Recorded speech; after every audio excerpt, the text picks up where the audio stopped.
आज की वीडियो में हम लोग बात करेंगे भारतीय संविधान की प्रस्तावना पर। भारतीय संविधान की प्रस्तावना एक ऐसा विषय है जिस पर सिविल सेवा में प्रारंभिक परीक्षा, मुख्य परीक्षा और इंटरव्यू तीनों में प्रश्न पूछे जाते हैं और हमेशा आगे भी पूछे जाते रहेंगे। विभिन्न प्रतियोगी परीक्षाओं में भी इस पर आधारित प्रश्न लगातार आते हैं। यदि आप किसी प्रतियोगी परीक्षा की तैयारी नहीं भी कर रहे हैं तो भी आपको संविधान की प्रस्तावना का ये वीडियो ज़रूर देखना चाहिए, क्योंकि इस वीडियो को देखने के बाद आप एक देश के एक अच्छे नागरिक बनेंगे। वैसे प्रस्तावना का अध्ययन किसी भी प्रशासक के लिए बहुत आवश्यक है, क्योंकि प्रस्तावना ही संविधान का उद्देश्य बताता है। आगे अभी हम लोग चर्चा करेंगे इस पर कि अगर आपको इसका ज्ञान है तो आप प्रशासक के रूप में कभी फेल नहीं हो सकते हैं। इस वीडियो को देखने के बाद आपको किसी भी किताब को पढ़ने की ज़रूरत नहीं होगी, ना ही किसी वीडियो को देखने की आवश्यकता पड़ेगी। इसलिए इस वीडियो में हम लोग प्रस्तावना का एक समग्र विश्लेषण करेंगे। तो चलिए हम लोग देखते हैं संविधान की प्रस्तावना। प्रस्तावना को इंग्लिश में कहते हैं प्रियम्बल, या इसे हिंदी में प्रस्तावना और उद्देशिका भी कहा जाता है। उद्देशिका मतलब संविधान का उद्देश्य या पूरा संविधान का जो सार बताता है। जैसे किसी किताबों में अक्सर आपने देखा होगा भूमिका लिखी होती है, और भूमिका में उस पूरी किताब की सारी चीज़ें लगभग समाहित होती हैं, उसका सार निहित होता है। उसी तरह से हमारे संविधान की प्रस्तावना में ही पूरे संविधान का सार है। इसीलिए N.A. पालकीवाला ने क्या कहा, ये कहा कि हमारे ये जो प्रस्तावना है ये संविधान का परिचय पत्र है, आई कार्ड है। जैसे आई कार्ड में आपकी मुख्य सभी चीज़ें लगभग शामिल होती हैं, ठीक उसी तरह से प्रस्तावना में भी संविधान का लगभग सारी चीज़ें शामिल हैं, जिसको देखने के बाद आप पूरे संविधान का एक समग्र एक देखा जाए तो मोटी मोटी चीज़ें लगभग सब कुछ समझ जाते हैं। इसीलिए जो है अल्लाद कृष्णा स्वामी अय्यर, इन्होंने कहा क्या है कि हमारी जो प्रस्तावना है ये लॉन्ग टर्म विज़न है, मतलब दीर्घकालिक सपनों का विचार है। ऐसी सारी चीज़ें उसमें है जो हमारे संविधान निर्माता चाहते थे जनता की तरफ से कि हमारा संविधान कैसा होना चाहिए। के.एम. मुंशी ने कहा कि ये जो प्रस्तावना है ये हमारी संप्रभु लोकतांत्रिक गणराज्य का भविष्य फल है। Vision of our sovereign democratic republic, ये सारा पूरा का पूरा विजन देता है आगे आने वाली सरकारों को, और उस समय जो संविधान निर्माता काम कर रहे थे उनके लिए भी ये विजन का काम कर रहा था। और इसके अलावा एक और हैं ठाकुर दास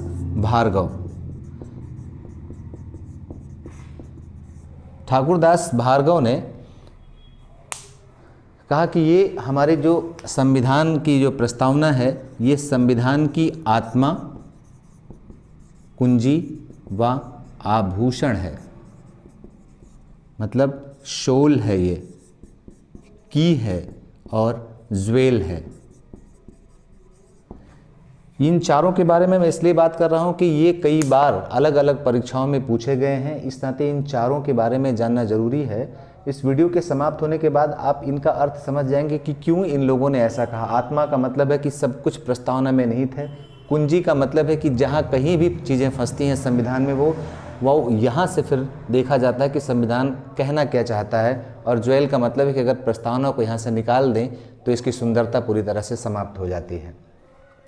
जब संविधान सभा की बैठक शुरू हुई 9 दिसंबर को, उस समय आपको पता होगा कि सच्चिदानंद सिन्हा को अस्थायी अध्यक्ष चुना गया और 11 दिसंबर को डॉक्टर राजेंद्र प्रसाद को अस्थायी अध्यक्ष चुना गया। 13 दिसंबर का जो दिन था वो सबसे पहली बार बात की गई इन्हीं चीज़ों पर कि हमारे संविधान का उद्देश्य क्या होना चाहिए। जो संविधान बनाने के लिए संविधान सभा बैठी है वो उद्देश्य क्या हो, किन चीज़ों पर काम करेगी। और इसीलिए 13 दिसंबर, ध्यान में रखिएगा डेट, 13 दिसंबर 1946 को पंडित जवाहरलाल नेहरू ने क्या किया, एक उद्देश्य प्रस्ताव पेश किया।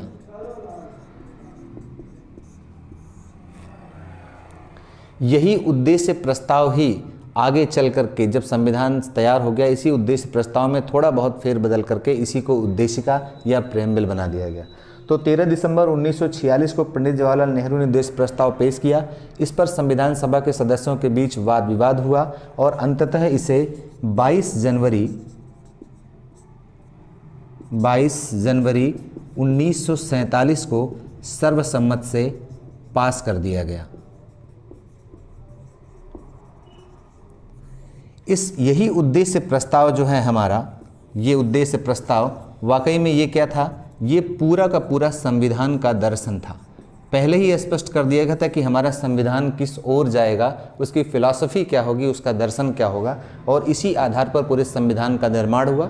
और जब संविधान बन करके तैयार हो गया तो इसी उद्देश्य प्रस्ताव में फेरबदल करके थोड़े बहुत शब्दों का फेरबदल था और उसके बाद इसे संविधान की प्रस्तावना के रूप में संविधान में सबसे पहला स्थान दिया गया। आगे अब हम लोग बात करेंगे संविधान के जो प्रस्तावना के जो मूल तत्व हैं। प्रस्तावना के मूल तत्व, यही सबसे ज़रूरी चीज़ है। प्रस्तावना लगभग एनसीईआरटी की सभी किताबों में आपको देखने को मिलेगी, विभिन्न किताबों में मिलेगी और आपने इसे पढ़ा भी होगा, हो सकता है याद भी कर लिया हो। हम भारत के लोग भारत को एक संपूर्ण प्रभुत्व संपन्न समाजवादी पंथ निरपेक्ष लोकतंत्रात्मक गणराज्य बनाने के लिए, ऐसे ही शुरू होता है। इन्हीं चीज़ों को हमें इसका विश्लेषण करना होगा, क्योंकि जो सिविल सेवा होती है वो सिर्फ फैक्ट पर ही बेस्ड नहीं होती है, बल्कि उसमें विश्लेषण भी सबसे ज़्यादा ज़रूरी है। हम फेल कहाँ होते हैं कि हमें ज़्यादातर फैक्ट तो याद रहते हैं, लेकिन जब प्रश्न विश्लेषणात्मक आ जाते हैं तो हम वहाँ जा कर के फंस जाते हैं और कन्फ्यूज हो जाते हैं। उसके ऑप्शंस देख करके जो विकल्प दिए होते हैं उन पे आधारित कि कौन सा सही है कौन सा गलत है। इसका मूल कारण क्योंकि आपने चीज़ों का विश्लेषण नहीं किया है। इसलिए अगर सिविल सेवा की तैयारी कर रहे हैं तो ये ध्यान में रखिए कि आपको विश्लेषणात्मक होना होगा फैक्चुअल होने के साथ साथ। तो फैक्ट के साथ साथ आपको उसकी एनालिसिस भी करनी होगी। इसलिए फैक्ट की एनालिसिस और उसका कॉन्सेप्ट हमें सबसे ज़्यादा ज़रूरी है देखना, और स्पेशली प्रस्तावना की। तो प्रस्तावना के तत्वों की बात करें तो सबसे पहली चीज़ जो प्रस्तावना की जो शुरुआत होती है, हम भारत के लोग, भारत को एक संपूर्ण प्रभुत्व संपन्न, यहाँ से क्या क्या चीज़ें दी गई हैं प्रस्तावना में। तो सबसे पहले ये बताता है संविधान की शक्ति का स्रोत।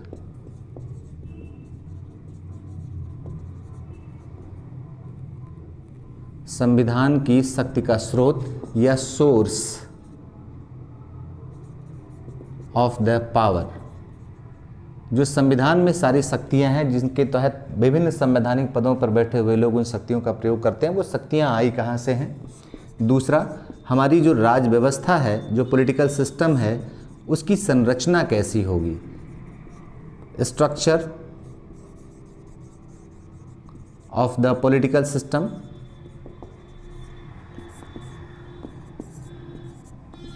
तीसरी चीज है राज व्यवस्था का उद्देश्य बताता है। ऑब्जेक्टिव्स इसके बताता है कि हमारी राज व्यवस्था जो है, जो पॉलिटिकल सिस्टम है, उसका ऑब्जेक्टिव क्या होगा, ठीक है। और सबसे आखिरी में है संविधान के पारित होने की तिथि, डेट ऑफ इनैक्टमेंट।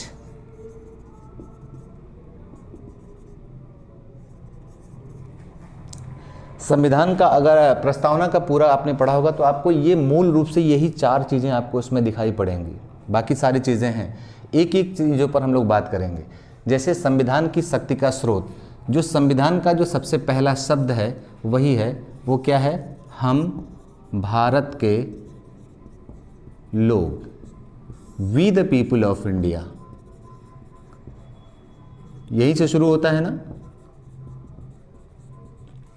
ये हमारी शक्ति का स्रोत है। इसका मतलब है कि संविधान में जितनी भी शक्तियां हैं वो सब की सब हमारे इस जनता द्वारा दी गई हैं, भारत की जनता द्वारा है, ये पीपुल्स द्वारा है।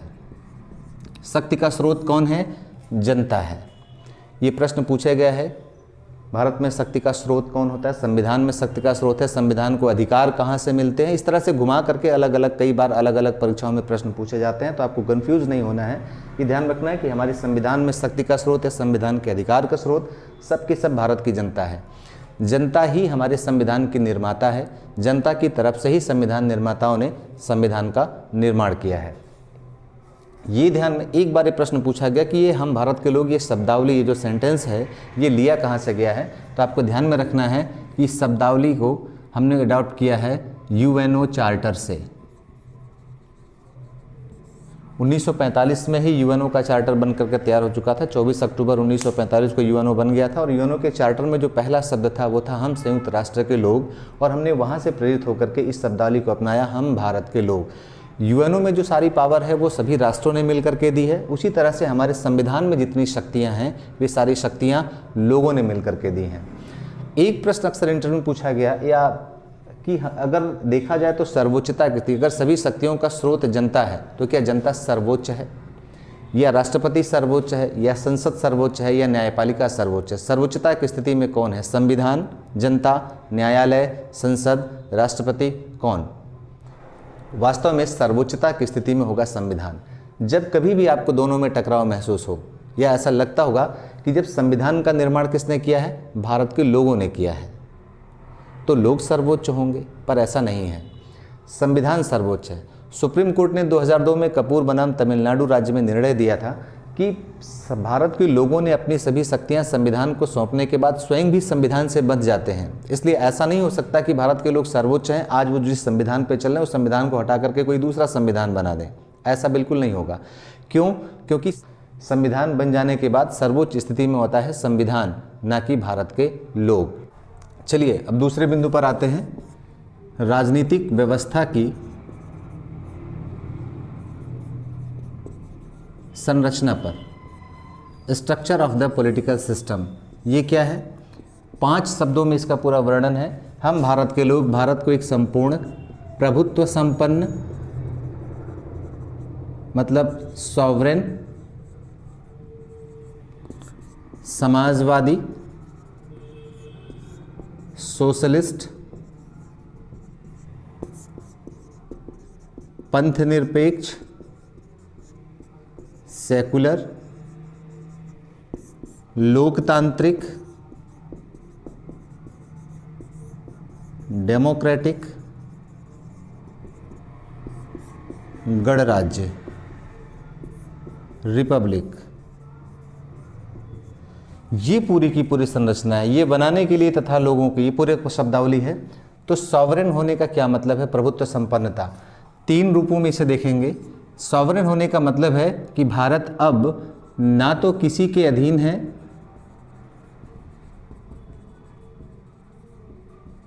और ना ही डोमिनियन है, अधिराज्य जिसे कहते हैं। दूसरा होता है, इसका मतलब है प्रभुत्व कि इसके ऊपर कोई सत्ता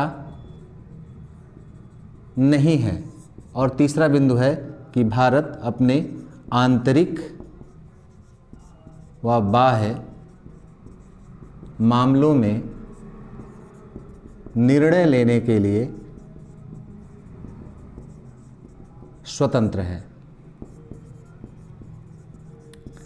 संप्रभुता का अर्थ देखेंगे तो 3 चीज़ें हैं।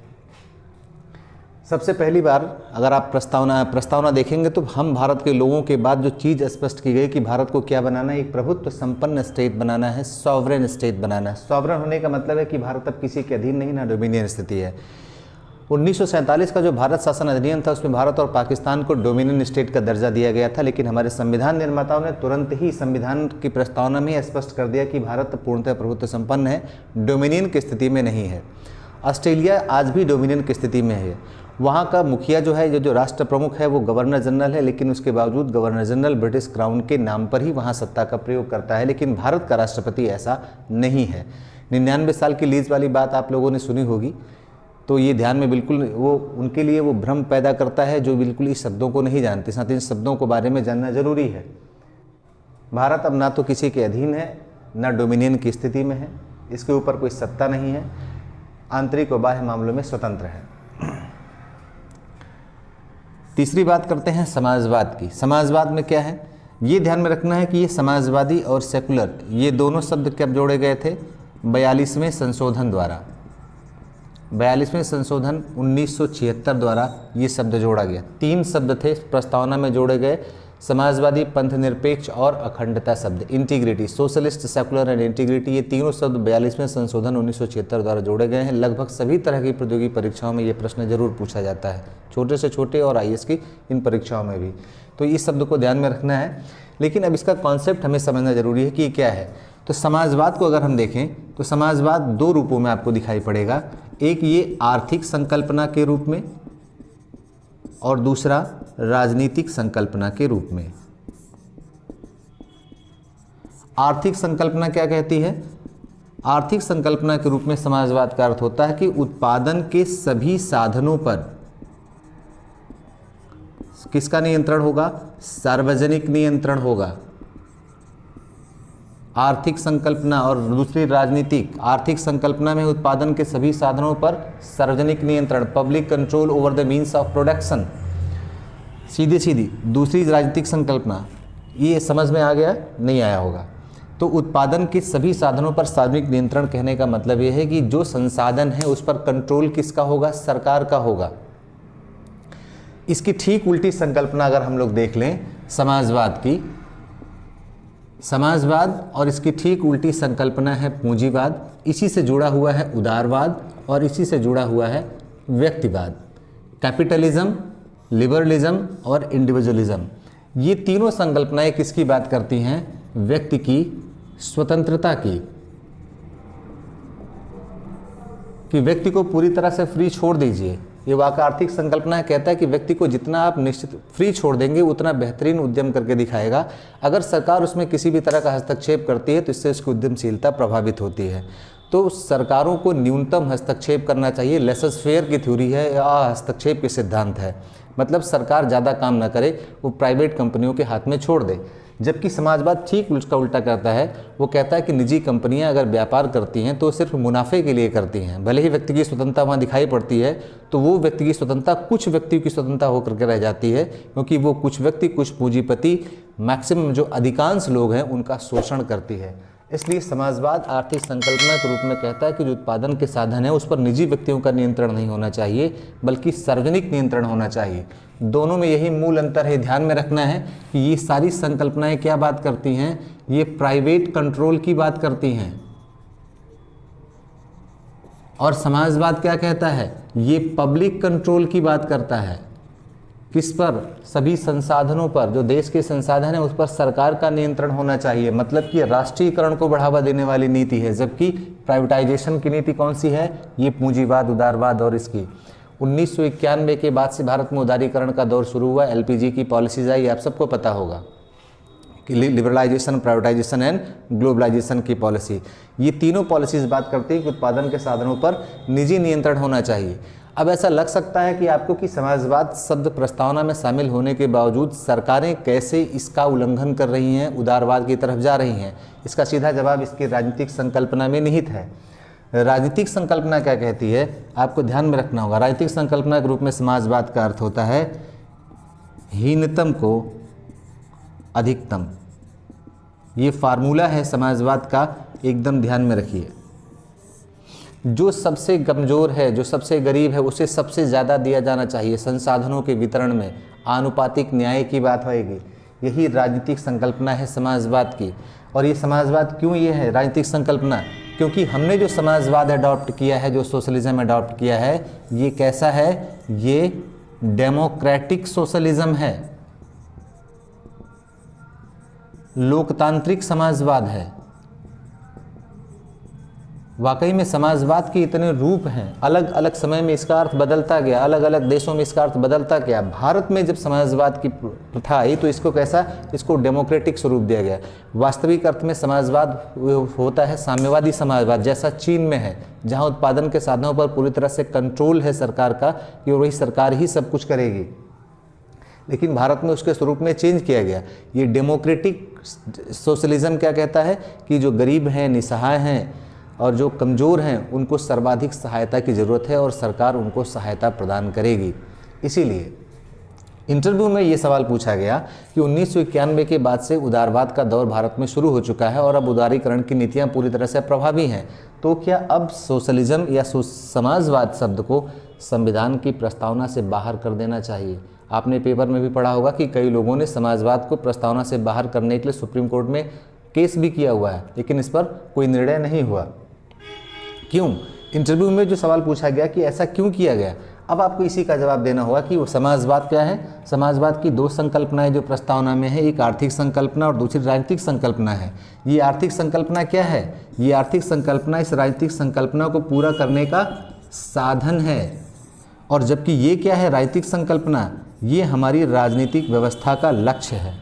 समाजवाद के द्वारा हम हीनतम को अधिकतम प्रदान करने की कोशिश करते हैं ताकि सामाजिक न्याय के लक्ष्य को पूरा किया सके, एक समानतापूर्ण समाज की स्थापना की जा सके। तो समाजवाद सिर्फ सबकी समानता की बात करता है। पूंजीवाद कहता है कि व्यक्तियों की विशेषताएं अलग अलग होती हैं, इसलिए सबकी क्षमताएं अलग अलग हैं, तो सबके कार्य करने की प्रणाली अलग अलग है, उसमें कोई दिक्कत नहीं, लोगों को स्वतंत्र छोड़ दो, फिर समाज चाहे असमान हो या समान हो उससे कोई फर्क नहीं पड़ता है। ठीक है, तो हीनतम को अधिकतम देने की प्रणाली ये लक्ष्य है।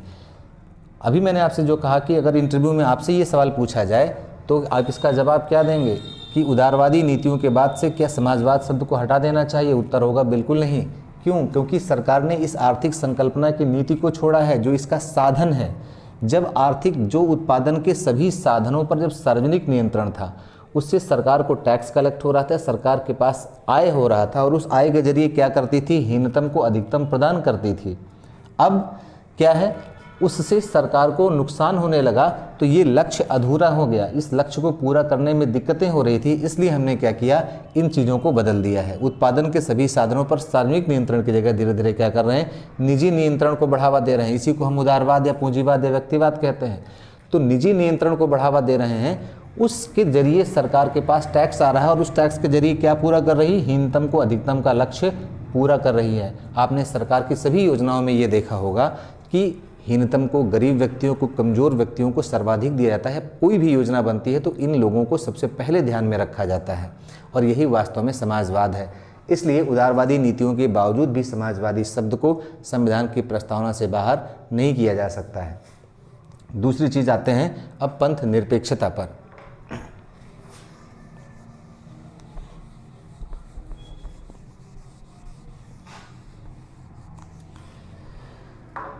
आपने हिंदी में सुना होगा पंथ निरपेक्ष, और इसके साथ साथ एक शब्द सुना होगा धर्मनिरपेक्ष, लेकिन इंग्लिश में दोनों के लिए एक ही शब्द है और वो है सेकुलर। लेकिन हिंदी में धर्मनिरपेक्ष और पंथ निरपेक्ष का अर्थ बिल्कुल डिफरेंट है। पहले हम सेकुलर का अर्थ समझ लेते हैं। इस सेकुलर का मतलब क्या है, यहाँ से देखेंगे।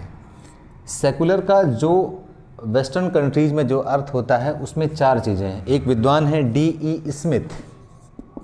D.E.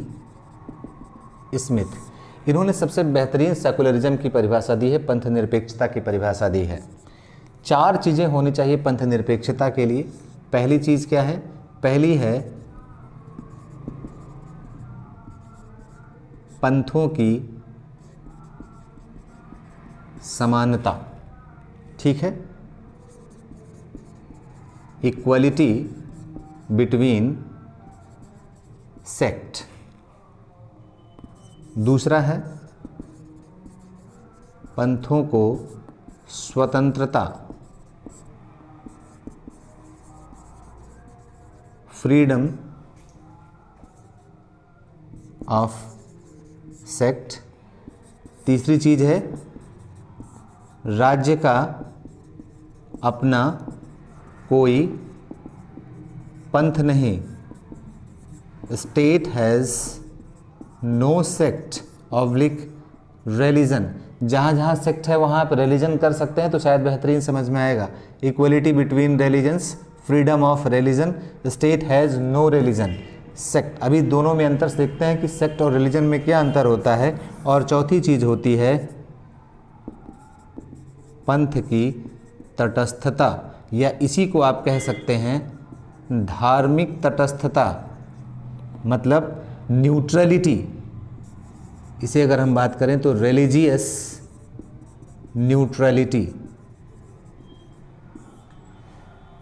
पंथों की समानता। पंथ और धर्म में फ़र्क क्या है कि धर्म क्या होता है? धर्म वास्तव में क्या है कि धर्म में कुछ अलौकिक चीज़ों पर विश्वास, ये सबसे उसकी ज़रूरी चीज़ है। किसी अलौकिक सत्ता में विश्वास करना ही ये धर्म की पहली पहचान होती है। इसके अलावा धर्म के कुछ अपने प्रतीक होते हैं, प्रतीक और चिन्ह में अंतर होता है। तो कुछ धार्मिक प्रतीक, और जब लोगों का समुदाय किसी विशेष सत्ता में, किसी अलौकिक सत्ता में विश्वास करने लगता है तब हम उसे धर्म कहते हैं। धर्म के बीच में भी अलग अलग पंथ होते हैं। जैसे अगर हम ईसाइयों की बात करें तो ईसाई में दो तरह के पंथ हैं, एक को हम कैथोलिक कहते हैं और एक को प्रोटेस्टेंट कहते हैं। उसी तरह से इस्लाम में देखेंगे तो कोई शिया है, कोई सुन्नी है। हिंदू में भी देखेंगे तो हिंदू धर्म के अंदर भी, या इस जो सनातन धर्म है इसके अंदर भी तीन तरह के सेक्ट हैं। एक अपने आप को वैष्णव कहता है, एक अपने आप को शैव कहता है और एक अपने आप को शाक्त कहता है। तो तीन सेक्ट, वैष्णव, शैव और शाक्त। हमारा ये जो सेकुलरिज्म का कॉन्सेप्ट है ये कहता है कि धर्मों के बीच ही समानता नहीं बल्कि पंथों के बीच भी समानता होनी चाहिए, कि सरकार पंथों के बीच किसी भी तरह का भेदभाव नहीं करेगी या धर्म के बीच भी किसी तरह का भेदभाव नहीं करेगी। दूसरी चीज़ है फ्रीडम ऑफ सेक्ट या रिलीजन, कि हर पंथ को, हर धर्म को अपना धर्म और अपने विश्वास को मानने की पूरी स्वतंत्रता होगी। राज्य का अपना कोई धर्म नहीं, स्टेट हैज़ नो रिलीजन, कि सरकार अपना कोई धर्म घोषित नहीं करेगी। जैसे पाकिस्तान है, उसे हम पंथ निरपेक्ष या सेकुलर स्टेट नहीं कह सकते क्योंकि उसका अपना एक धर्म है। पाकिस्तान घोषित करता है कि वो एक इस्लामिक स्टेट होगा, एक इस्लामी राज्य होगा, इस्लाम उसका अपना धर्म है। भारत सरकार ने ऐसा कोई धर्म घोषित नहीं किया कि कोई धर्म भारत का है। यहाँ हर व्यक्ति को सभी धर्मों के बीच समानता है, हर व्यक्ति को अपना धर्म मानने की स्वतंत्रता है, सरकार का अपना कोई धर्म नहीं है। और दूसरा होता है रिलीजियस न्यूट्रलिटी, मतलब कि सरकार धर्म के मामले में कोई इंटरफेयर नहीं करेगी, न्यूट्रल रहेगी, उदासीन रहेगी। वास्तव में ये चार चीज़ें कहाँ मिलती हैं आपको? ये पूरी की पूरी दुनिया के सिर्फ कुछ ही देशों में हैं। उनमें से एक देश है USA।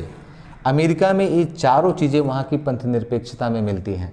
लेकिन वास्तव में पंथ निरपेक्षता के मूल कॉन्सेप्ट में क्या है? ये दो चीज़ें निहित हैं, एक पंथों की समानता और एक पंथों की स्वतंत्रता। अगर ये दो चीज़ें कहीं भी हैं तो उसे हम धर्मनिरपेक्ष या पंथ निरपेक्ष राज्य कह सकते हैं। भारत में क्या है? पहली चीज़ भी है, पंथों के बीच या धर्मों के बीच समानता भी है, पंथों की स्वतंत्रता भी है, राज्य का अपना कोई धर्म नहीं है, ये न्यूट्रलिटी का तत्व नहीं है। राज्य धर्म के मामले में उदासीन नहीं होता है बल्कि धार्मिक मामलों में हस्तक्षेप करता है, और ऐसा इसलिए है क्योंकि धर्म हमारे जीवन का अभिन्न अंग है। इस बात को आपको ध्यान में रखना होगा कि यहाँ धार्मिकता, ठीक, और सांप्रदायिकता, जो रिलीजियस है व्यक्ति और वो कम्युनलिज्म, इन दोनों में फ़र्क है। ठीक है, रिलीजन में होना, धार्मिक होना और कट्टर होना या सांप्रदायिक होना, दोनों फ़र्क होता है। इस पर प्रश्न भी मुख्य परीक्षा में पूछे गए हैं कि धार्मिकता कैसे कैसे सांप्रदायिकता का रूप ले लेती है। तो पंथ निरपेक्ष होने का मतलब बिल्कुल नहीं कि आप धार्मिक नहीं होंगे। पंथ निरपेक्ष कहता है कि हर व्यक्ति को अपना धर्म मानने की पूरी स्वतंत्रता है, जैसा धर्म कहता है उस धार्मिक आचरण करने के लिए पूरी तरह से स्वतंत्र है, और ये सारी चीज़ें मूल अधिकारों में दी गई हैं। सांप्रदायिक होना ये ठीक बात नहीं है। कब धार्मिकता सांप्रदायिकता में बदल जाती है ये पता नहीं चलता, ये धीरे धीरे होता है। दोनों में फ़र्क क्या है? हम अपने धर्म का पालन कर रहे हैं तो हम धार्मिक है, अपने धार्मिक आचरणों का पालन कर रहे हैं, धार्मिक व्यवहार कर रहे हैं तो पूरी तरह से धार्मिक हैं। लेकिन हम जब दूसरे धर्म के ऊपर अपने धर्म को श्रेष्ठ स्थापित करने की कोशिश करने लगते हैं तो हम सांप्रदायिक हो जाते हैं। कोई धर्म श्रेष्ठ नहीं, सभी धर्म समान होने चाहिए। जहाँ श्रेष्ठता की भावना आ जाती है वहीं पर कट्टरता शुरू हो जाती है, वहीं पर सांप्रदायिकता शुरू हो जाती है। जब एक धर्म को दूसरे धर्म के ऊपर रखने की कोशिश करते हैं कि मेरा धर्म ठीक है, तुम्हारा धर्म नहीं ठीक है, वहीं से सांप्रदायिकता शुरू होती है। कट्टरता का तत्व जब आ जाता है उसमें कि जो धर्म हमारा कहता है सिर्फ वही सही है, बाकी धर्मों में जो कहा गया है वो गलत है, हम जैसा आचरण कर रहे हैं सिर्फ वही आचरण ठीक है, बाकी धर्मों के आचरण गलत हैं, तब हम कट्टरता अथवा सांप्रदायिक हो जाते हैं।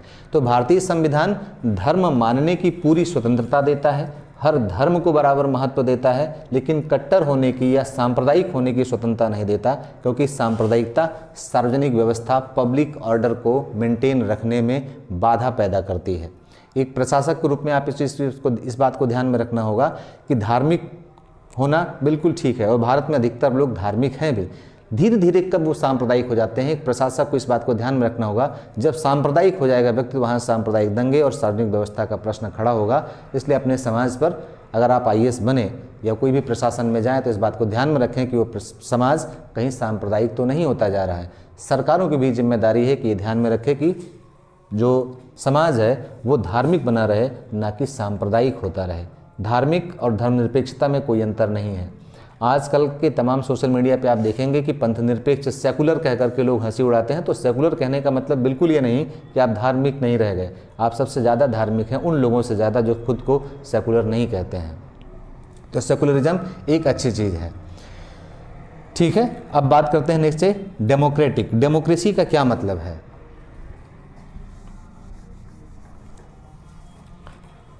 लोकतांत्रिक या डेमोक्रेसी।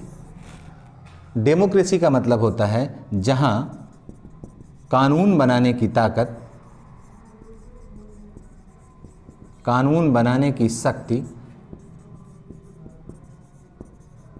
जनता के हाथ में हो। मतलब संप्रभु शक्ति का प्रयोग कौन कर रहा हो? जनता कर रही है। जो जैसे संविधान किसने बनाया? जनता की तरफ से संविधान ने बनाया, जो हमारा सर्वोच्च कानून है। आगे आने वाले सभी कानून बनाने की शक्ति जनता के हाथ में होती है। जनता ये काम दो तरीके से कर सकती है, या तो प्रत्यक्ष करे, ठीक, और या तो अप्रत्यक्ष तरीके से करे, मतलब कि अपने प्रतिनिधियों के माध्यम से करे, रिप्रेजेंटेटिव्स उसके करते हैं। तो जहां पर जनता प्रत्यक्ष कानून बनाती है उसे कहते हैं प्रत्यक्ष लोकतंत्र या डायरेक्ट डेमोक्रेसी, और जहां जनता अपने प्रतिनिधियों के माध्यम से या अप्रत्यक्ष रूप से कानून बनाती है उसे कहते हैं अप्रत्यक्ष लोकतंत्र, इनडायरेक्ट डेमोक्रेसी। भारत में प्रत्यक्ष डेमोक्रेसी की कोई प्रणाली नहीं है, बल्कि अप्रत्यक्ष या प्रातिनिधिक लोकतंत्र की प्रणाली है। अब आपको ध्यान में रखना होगा कि प्रातिनिधिक लोकतंत्र में के भी कई रूप हैं। भारत ने कौन से मॉडल को अडॉप्ट किया है, इस बात को अब हम लोग आगे चल करके देखते हैं।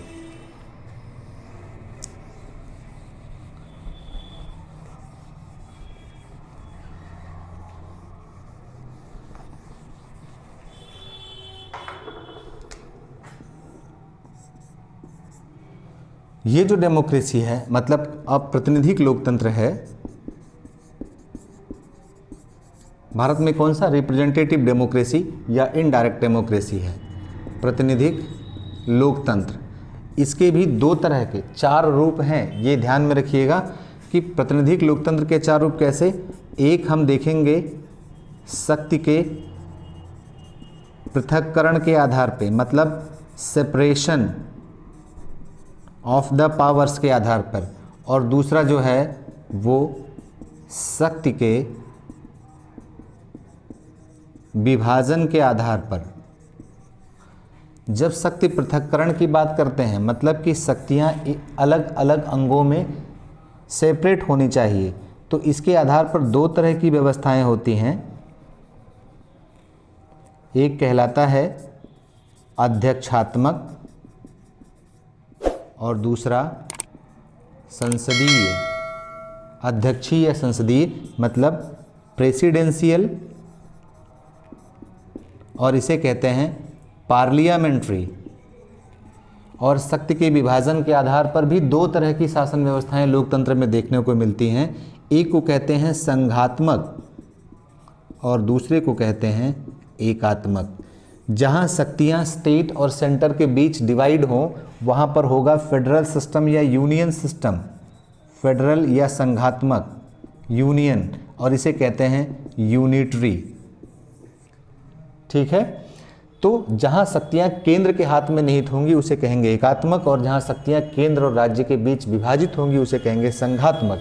इसी डिवीज़न के आधार पर कह रहे हैं। और दूसरा सेपरेशन, कि सरकारों के बीच में ही अलग अलग हों।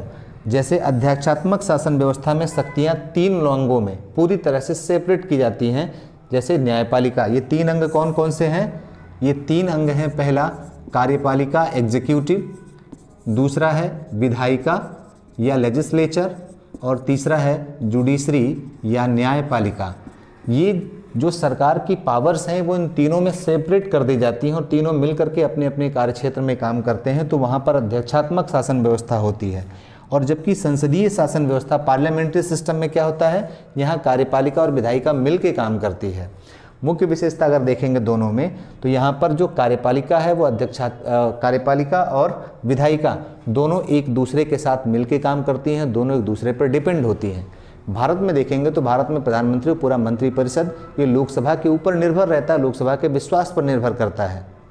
जब तक उसे लोकसभा का विश्वास प्राप्त होता है तब तक प्रधानमंत्री अपने पद पर रहता है, अदरवाइज लोकसभा एक अविश्वास प्रस्ताव के माध्यम से प्रधानमंत्री को हटा सकता है। ठीक इसी तरह से लोकसभा भी प्रधानमंत्री और मंत्रिमंडल की इच्छा पर है कि प्रधानमंत्री और मंत्रिमंडल कभी भी राष्ट्रपति से सिफारिश करके लोकसभा को भंग कर सकते हैं। तो इसलिए दोनों मिलकर के काम करते हैं।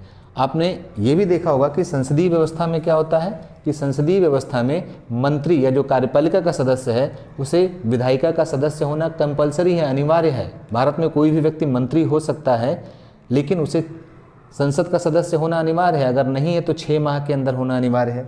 जबकि अध्यक्षात्मक शासन व्यवस्था में कार्यपालिका और विधायिका में कोई भी संबंध नहीं पाया जाता, दोनों अलग अलग काम करते हैं। राष्ट्रपति संसद का सदस्य नहीं होता है, या कोई मंत्री, अगर कोई व्यक्ति संसद का सदस्य है और वो मंत्री बन गया अध्यक्षात्मक व्यवस्था में तो वो फिर संसद की सदस्यता उसे छोड़नी पड़ेगी। तो वहाँ ऐसे ही व्यक्ति मंत्री बनता है जो संसद का सदस्य ना हो, और अगर कोई बना देगा तो उसे छोड़ना पड़ेगा। अध्यक्षात्मक लोकतंत्र का गुण जो उदाहरण है वो है अमेरिका, इसे हम कह सकते हैं USA, और इसका जो है वो ब्रिटेन, भारत, ये सब संसदीय व्यवस्था है। तो अब ये ध्यान रखना होगा कि हमारी लोकतांत्रिक प्रणाली कैसी है।